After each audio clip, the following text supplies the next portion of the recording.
दोस्तों, आज की कहानी है निर्णय।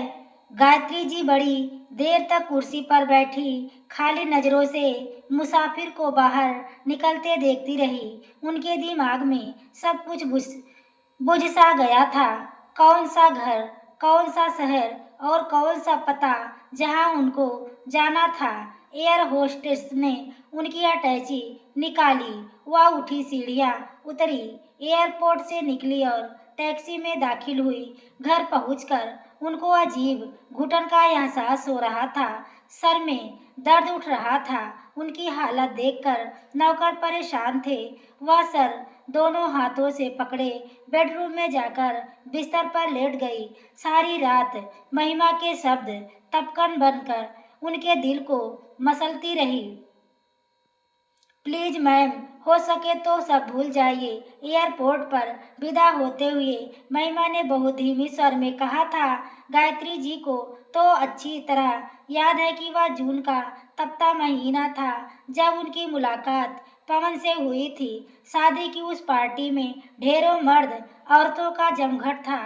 कुछ चेहरे जाने पहचाने थे, कुछ अजीब अजनबी थे। उनमें से ही एक ऐसा चेहरा पवन का था। कुमकुम की रंगीन झालर से सजी पेड़ के साथ खड़ा हुआ वो बेतहाशा उन्हें घूर रहा था।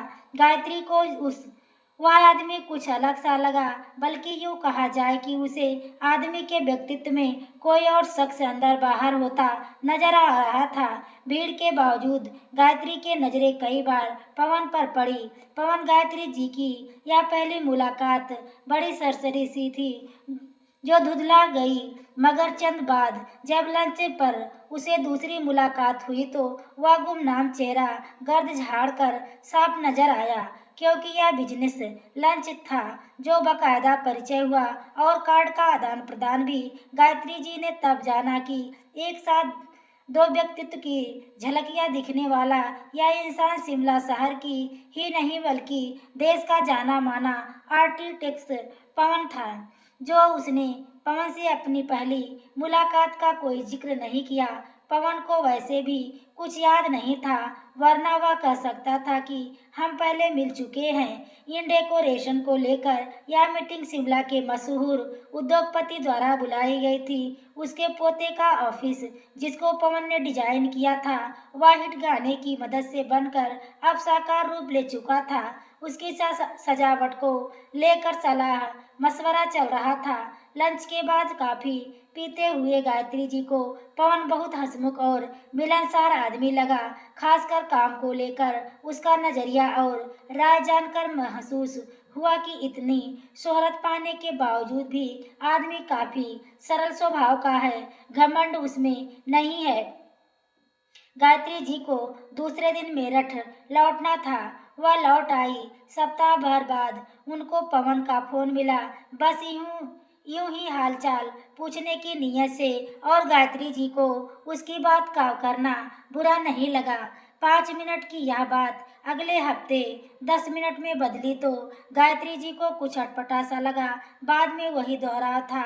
औपचारिकता के अतिरिक्त कोई और सर की गुंजाइश नहीं थी, क्योंकि वह इंटीरियर डेकोरेटर जरूर था, मगर पवन जैसे आर्किटेक्ट से क्या बात कर सकती थी। जब तीसरा चौथा फोन आया तो गायत्री जी सोच में पड़ गई कि आखिर बिना किसी वजह या बार बार क्यों फोन कर रहा है। फिर ख्याल गुजरा, शायद उनको कोई बड़ा प्रोजेक्ट मेरठ में मिला हो और उस सिलसिले से वह संवाद की भूमिका बना रहा हो। शिमला शहर का मामला है, दो शहर के बीच दूरियां काफी हैं, मगर यह प्रोफेशनल हो तो साफ साफ बात करना ज्यादा पसंद आता है। फिर इस फिर का जवाब गायत्री जी के पास नहीं था। वह फोन करने के लिए मना भी नहीं कर सकती थी। आखिर वह देश का सम्मानित आर्टिकल एक्ट था। बेहद शालीन स्वर में बातचीत करता था। स्वयं गायत्री जी सारे दिन अपने ऑफिस में नए नए लोगों से प्रोजेक्ट को लेकर मिलती थी। पता नहीं क्यों गायत्री जी ने महसूस किया कि पवन काम का बहाना लेकर उनसे मिलने आया है। दिमाग के इस शक को यह कहकर उसने झटक दिया कि वह बेवकूफ़ी का ख्याल उसको टेलीफोन पर होती बातों के कारण आया। पता नहीं, गायत्री में महसूस किया कि पवन का काम का बहाना कर केवल उससे मिलने आया है। दिमाग किया सब खोया कहकर उसने झटक दिया कि बेवकूफ़ी का ख्याल उसको टेलीफोन पर होती बातों के कारण आया है, वरना एक व्यस्त आदमी बिना कारण यात्राएं कर सकता है। मगर वह आंखें उनकी भाषा क्या इबादत कर रही थी। शाम की चाय पीकर जब पवन उनके बंगले से निकला तो जाते जाते उनके तरफ मुड़कर देखा। उसने हाथ उठाकर बाय कहा, फिर चौंककर उसने अपने हाथ के नरम इशारों को ताका और नजर उठाकर जो पवन की तरफ देखा तो थक सी रह गई। उन आंखों में सम्मोहन था, गहरा आकर्षण। उसने हाथ नीचे किया और स्वयं से पूछा, कहीं तेरा यह भ्रम तो नहीं गायत्री? एक रंग जो मौसम बदलने से पहले हवा में फैलने लगता है, कुछ वैसी ही कैफियत से गायत्री जी दो चार हुई। एक खुशी जैसे उनको कुछ मिल गया हो, मगर क्या इस उधेड़ बुन में वह तैरती उतरती प्लाजा की तरह चल पड़ी, जिसकी सारी सजावट उसी को करनी थी। रास्ते की पेड़ उसको चमकीली पत्तियों से सजे लगे, शाम ज्यादा गुलाबी जिसमें धुंधलका सुरमई रंग की धारियां जहां तहां भर रहा था। घर लौटते हुए उसे बत्तियां चिराग की तरह जलती दिखी, जैसे छतों पर दिवाली की सजावट घरों को दूर से रोशनी की लकीरों में बांट देती थी। आज उनका मूड वर्षों बाद हल्का लग रहा था। कोई कुंठा, कोई शिकायत, कोई कड़वाहट या झुंझुनाहट उनको आहत नहीं कर रही थी। वह हवा में तैरती हुई जब घर लौटी तो नौकर ने बताया कि सर को कोई इमरजेंसी ऑपरेशन करना है, जिसके कारण वह घर देर से लौटेंगे।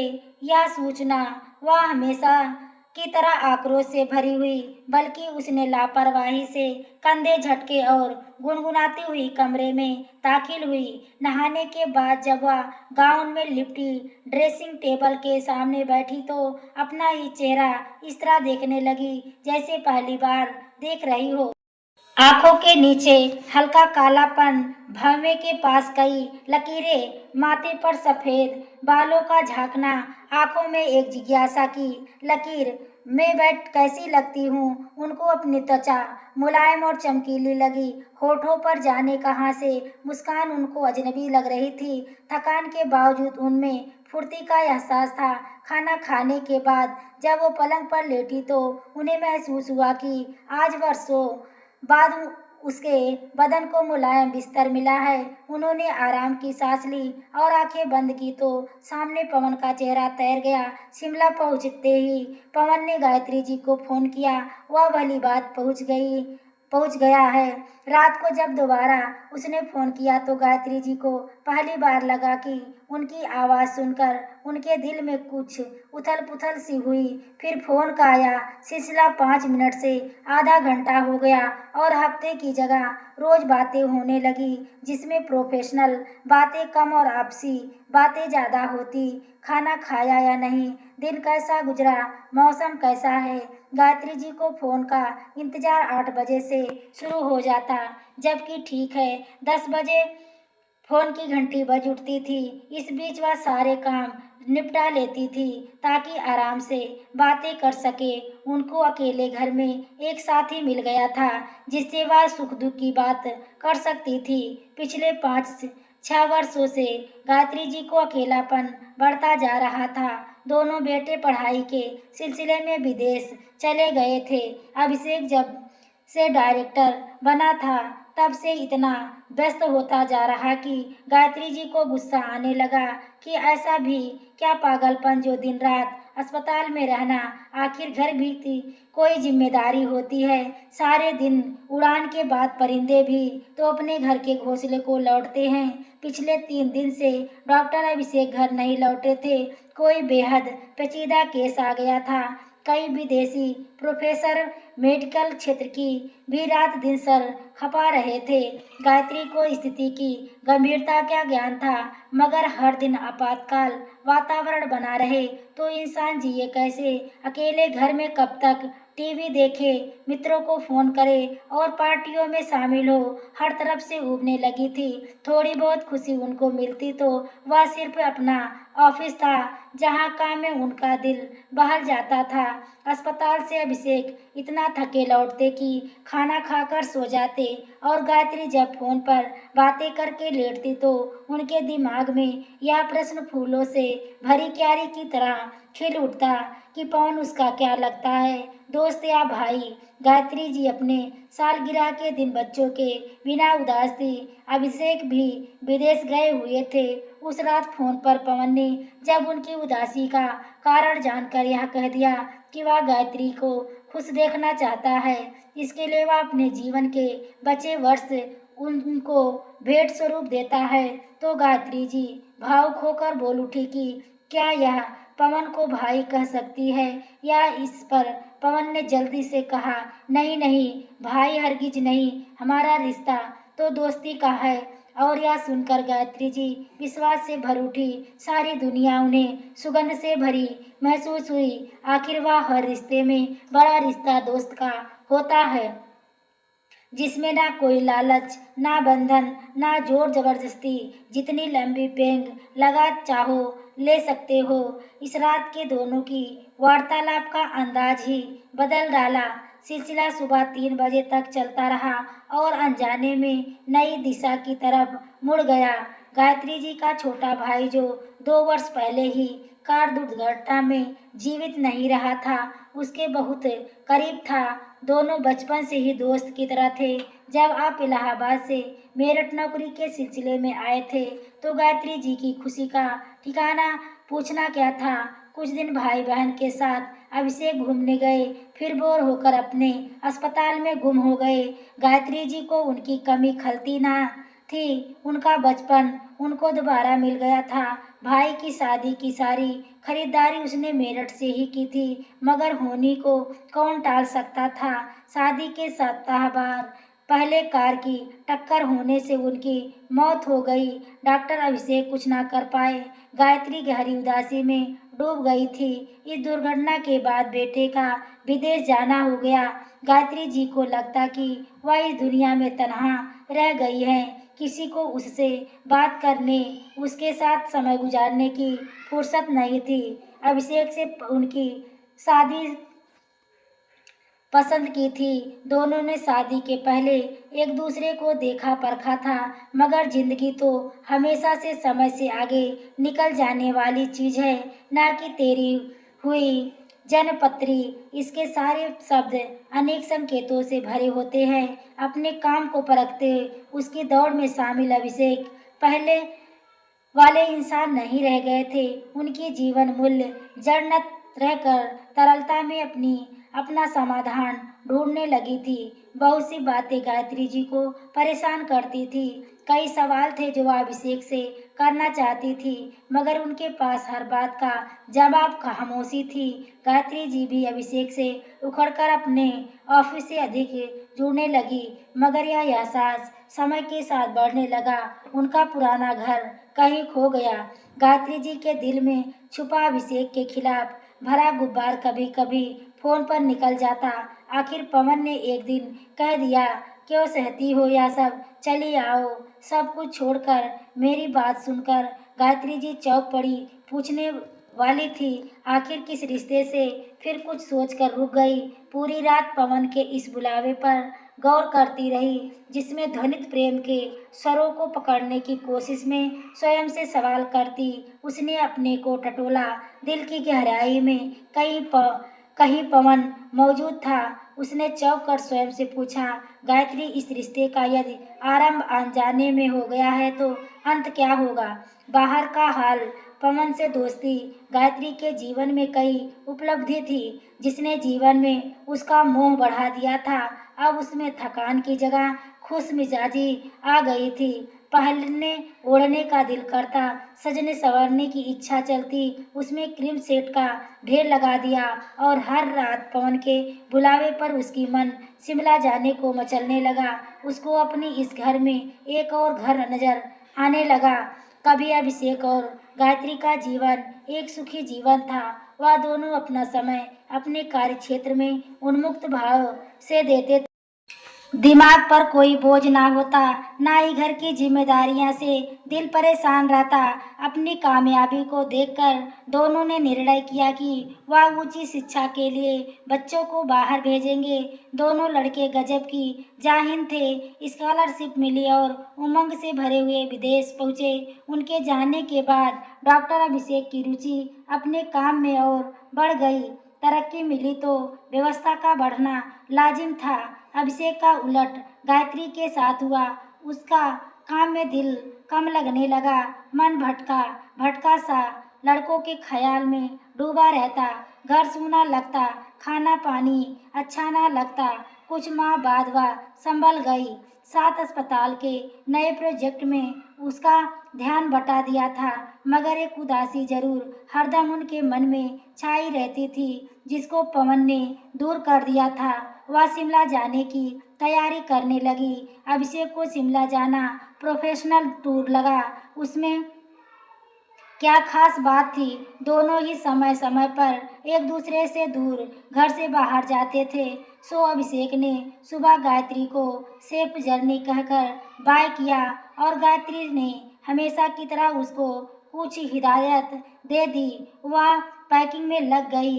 गायत्री जब नए कपड़े पहनने कर आईने के सामने खड़ी हुई तो उन्हें लगा कि उम्र का साया अभी उनके चेहरे पर नहीं आया है। खुशी ने उनके चेहरे पर दमक ला दी।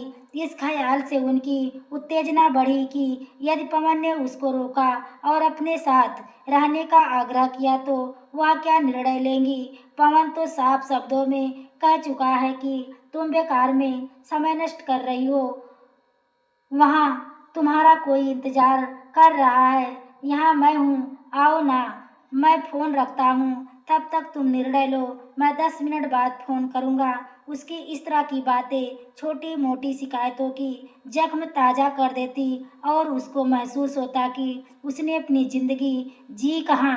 कभी बच्चे, कभी पति, कभी ससुराल वाले। अब मैं अपनी ज़िंदगी जी सकती।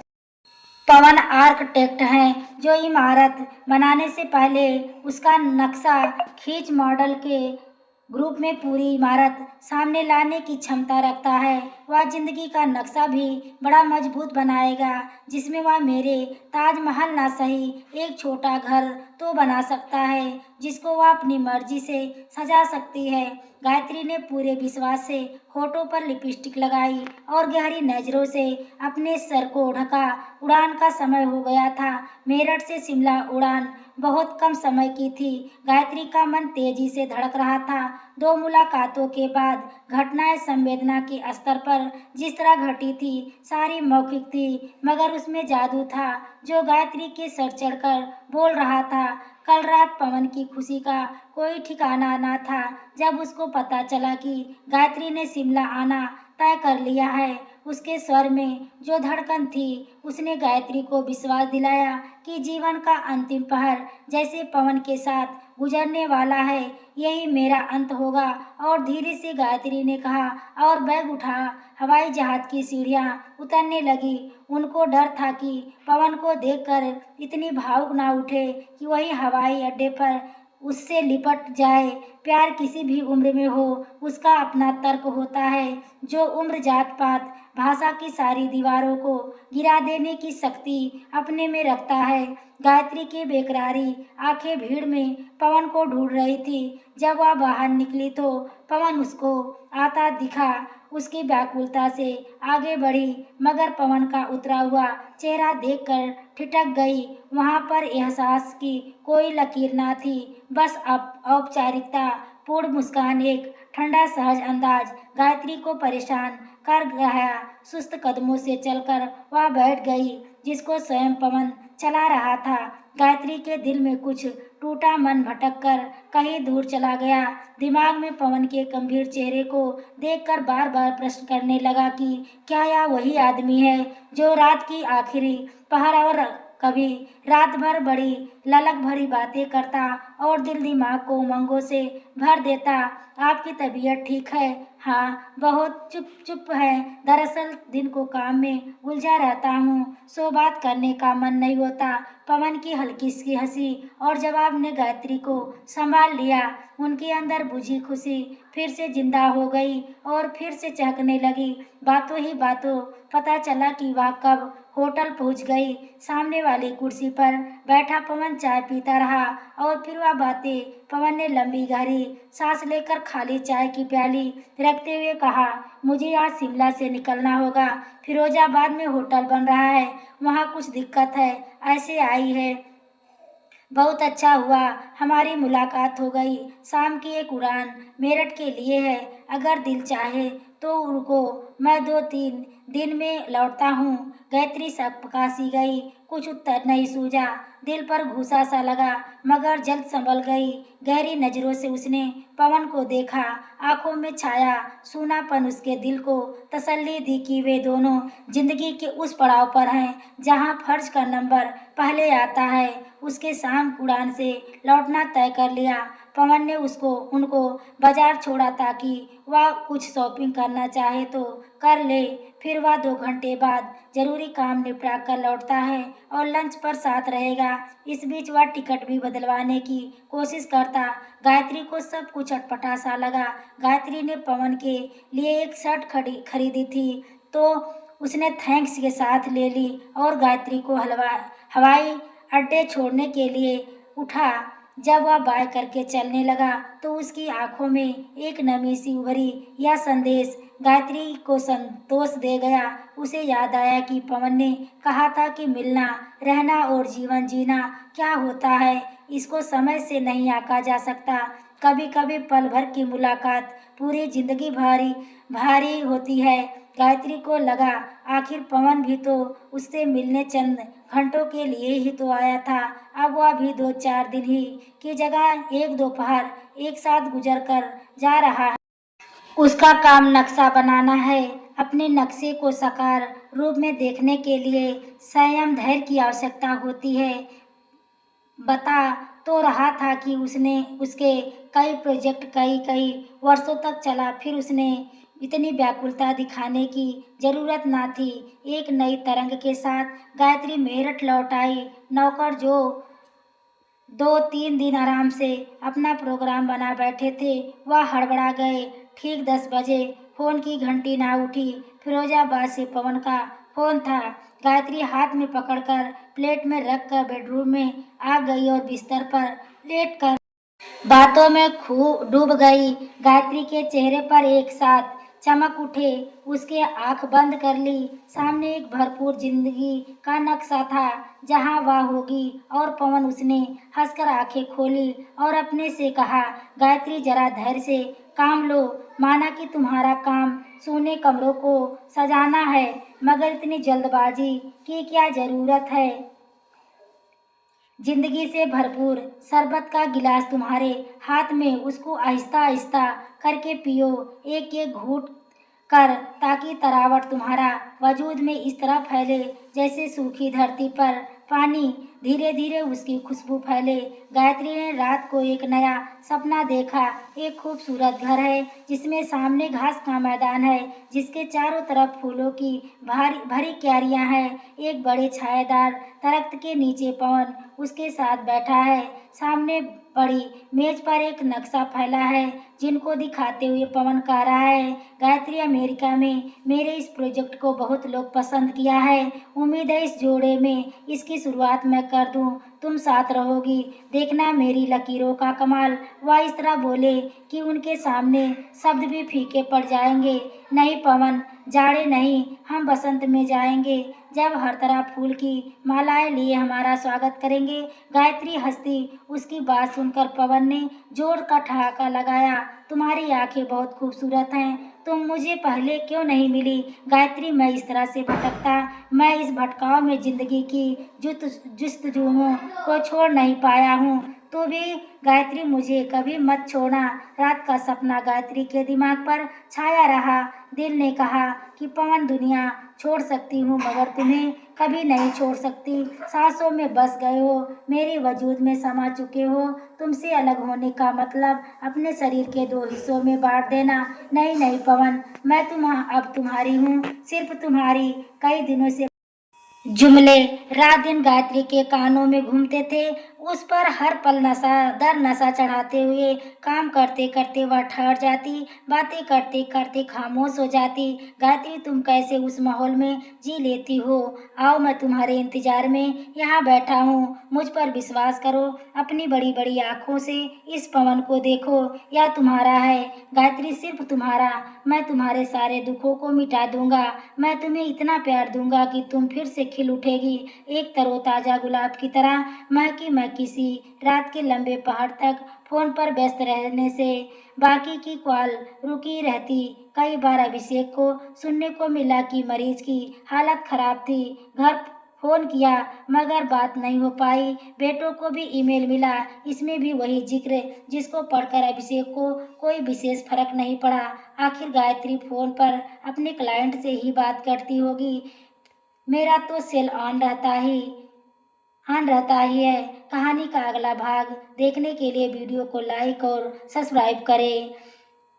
कहानी अच्छी लगी हो तो वीडियो को लाइक और शेयर करें, और पूरी वीडियो देखने के लिए आपको तहे दिल से धन्यवाद।